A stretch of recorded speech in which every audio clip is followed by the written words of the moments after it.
Listen close, because this part usually gets misunderstood, and people love misunderstanding what they're scared of. You didn't come from hesitation. You didn't grow inside comfort. You didn't learn yourself in calm rooms with soft lighting and applause waiting at the end. You were assembled while things were loud, unclear, unfair, and constantly shifting. While other people were learning how to be liked, you were learning how to stay standing when the ground kept changing its mind. That wasn't confusion. That was conditioning. They told you to slow down, calm down, tone it down, fit in, be reasonable, be normal, like chaos was some flaw you needed to outgrow. But chaos was never the problem. Chaos was the training ground. Every time plans collapsed, every time support disappeared, every time the rules changed mid-game, something in you adjusted instead of breaking. You didn't ask why it was happening. You adapted while everyone else complained about fairness. That's not instability. That's a survival system upgrading itself in real time. You don't panic when things go wrong, and that unsettles people more than confidence ever could. You get quieter. You get sharper. You get focused in a way that doesn't need motivation, speeches, or external validation. While others need perfect conditions to function, you come alive when things get messy, when timelines shorten, when pressure rises, when excuses stop working. That's because chaos isn't your enemy, it's your native environment. They keep waiting for you to crack, to second-guess yourself, to hesitate the way they would. They don't understand that doubt never built the core you're operating from. That core was formed when there was no backup plan, no applause, no guarantee of success, just the option to move forward or disappear.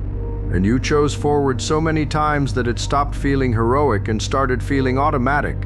You don't chase control, and that's why you end up with it. You don't need certainty to act, and that's why you move before others even decide.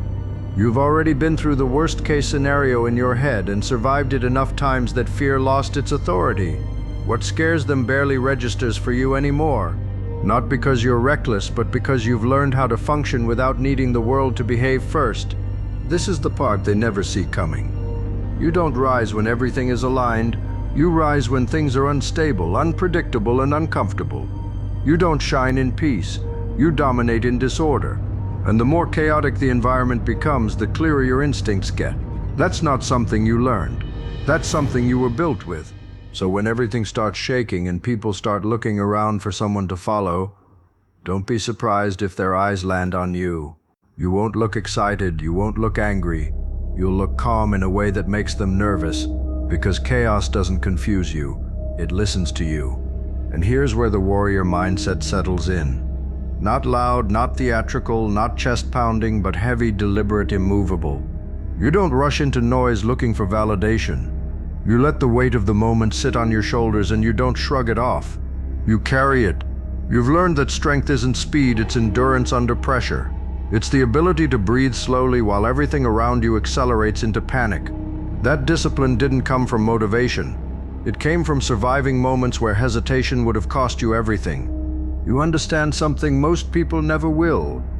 Pain is not an enemy. It's a teacher that doesn't waste words. While others tried to escape it, you stayed long enough to learn its patterns. You learned how much force you could take without losing form. You learned where you bend and where you don't. You learned how to turn pressure into posture, fear into focus, exhaustion into clarity. That's not rage driving you forward. That's control forged under load. You don't posture. You don't threaten. You don't announce what you're capable of. Warriors don't explain themselves. They prepare quietly while others talk loudly. You've trained your mind to stay present when outcomes are uncertain, to stay grounded when stakes are high, to stay functional when emotions try to hijack decision-making. That's why when conflict arrives, you don't rise emotionally. You descend into calm. And that calm is terrifying to people who rely on chaos to hide their weakness. You move with intent, not impulse. Every step has weight. Every choice has consequence. You don't need to win quickly.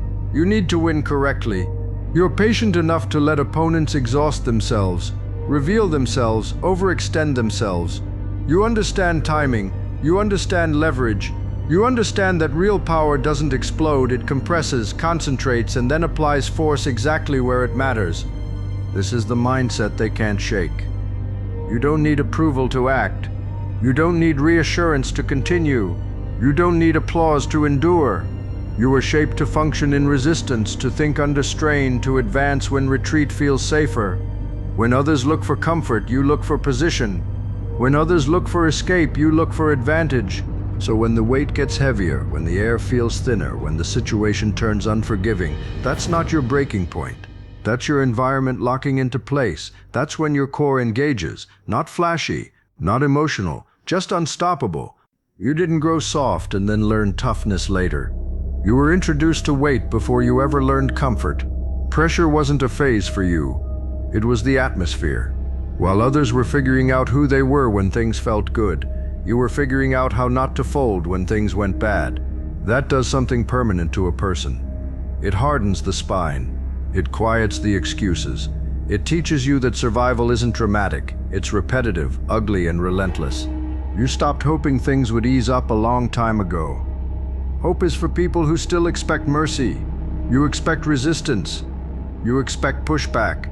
You expect the ground to fight you every inch. And because of that, nothing surprises you anymore. When life tightens its grip, you don't flail. You tighten back. You lean into the weight until it knows it didn't pick an easy target.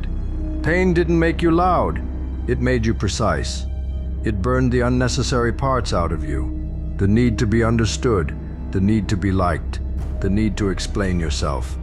You learn to move without witnesses, to build strength in silence, to carry damage without advertising it. That's why people underestimate you right up until the moment they realize you're not slowing down. You're settling in. You don't fight chaos emotionally. You don't wrestle it. You don't curse it. You use it. You let it sharpen you. You let it strip the weak habits off your routine. You let it expose who's pretending and who's prepared. And every time things get darker, your vision gets clearer. That's not optimism, that's adaptation.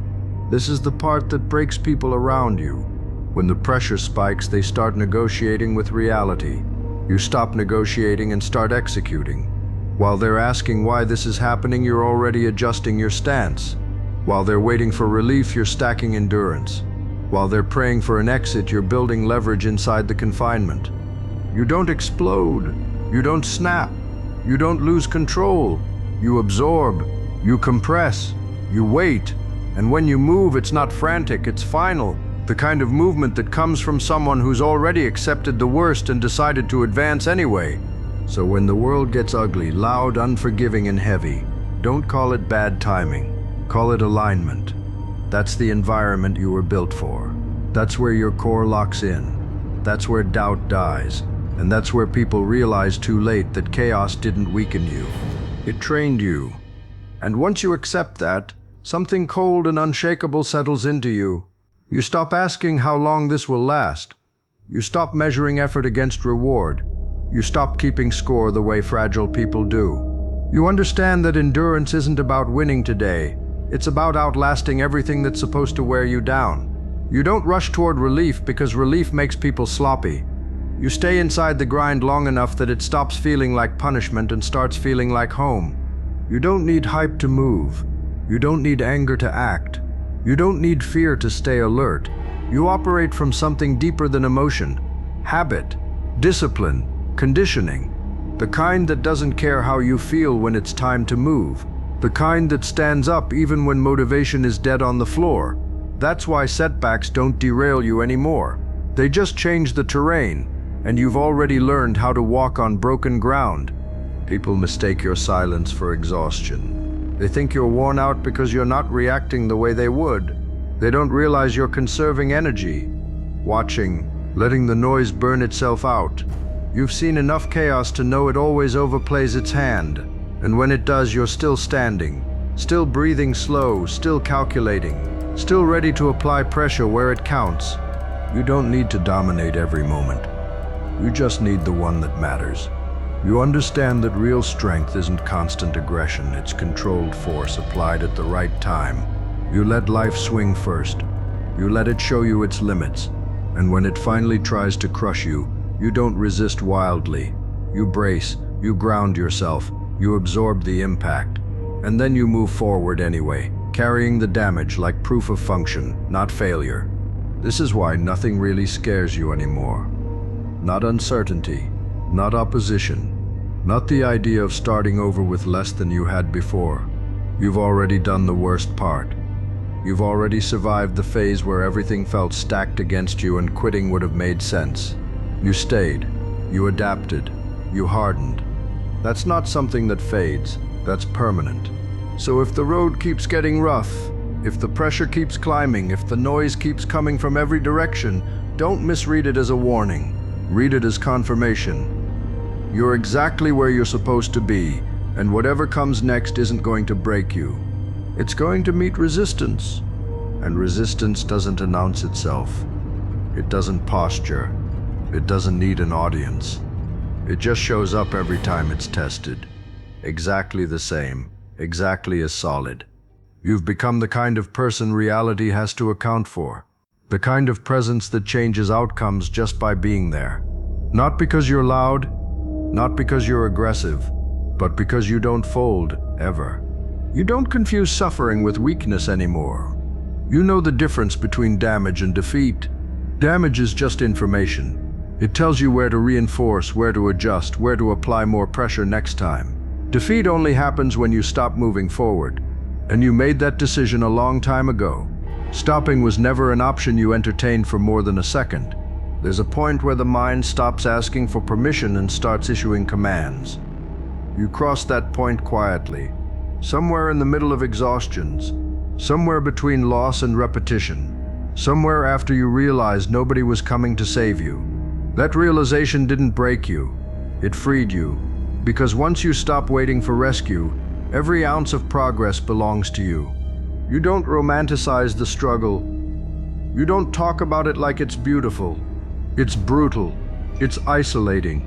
It costs you comfort, relationships, illusions. But it also gives you something rare, certainty in yourself.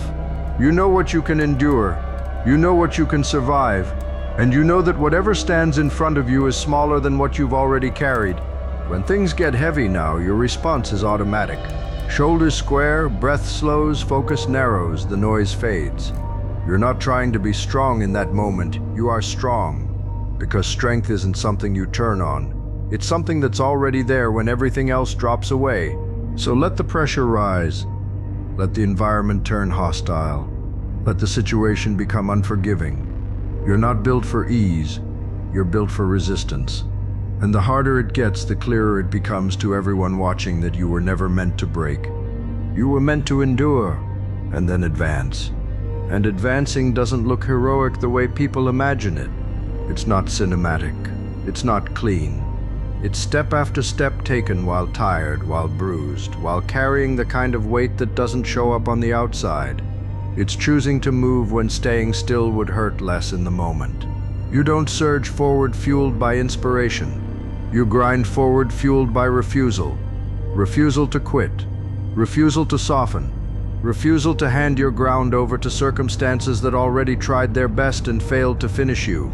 You've learned how to move injured without advertising it. How to keep your structure intact even when parts of you are screaming. You don't fall apart when something goes wrong. You tighten your grip. You reduce wasted motion. You get efficient. That's what pressure taught you. Not how to feel powerful, but how to function when power is required. People talk about limits like they're fixed lines. You know better? You've watched your own limits collapse and reset further out than anyone expected, including you. That's why threats don't land the same way anymore. You've already been pushed past the point people swear is impossible and lived there long enough for it to stop being scary. Once you've done that, fear loses leverage. You don't need faith in outcomes. You have faith in process, in repetition, in showing up again with less emotion and more precision. You trust what you've built inside yourself because it's been tested under conditions that break most people down into excuses. You don't argue with reality. You impose structure on it. So when the next wave hits, and it will, you won't react like someone encountering danger for the first time. You'll recognize it. Familiar weight, familiar resistance, familiar moment where others start unraveling and looking for someone to follow. You won't say much. You won't need to.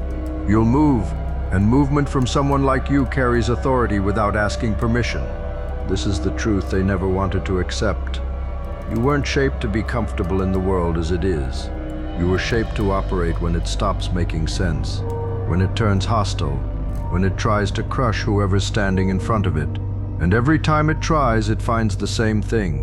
You're still there, still moving, still unbroken. Like, comment, and subscribe.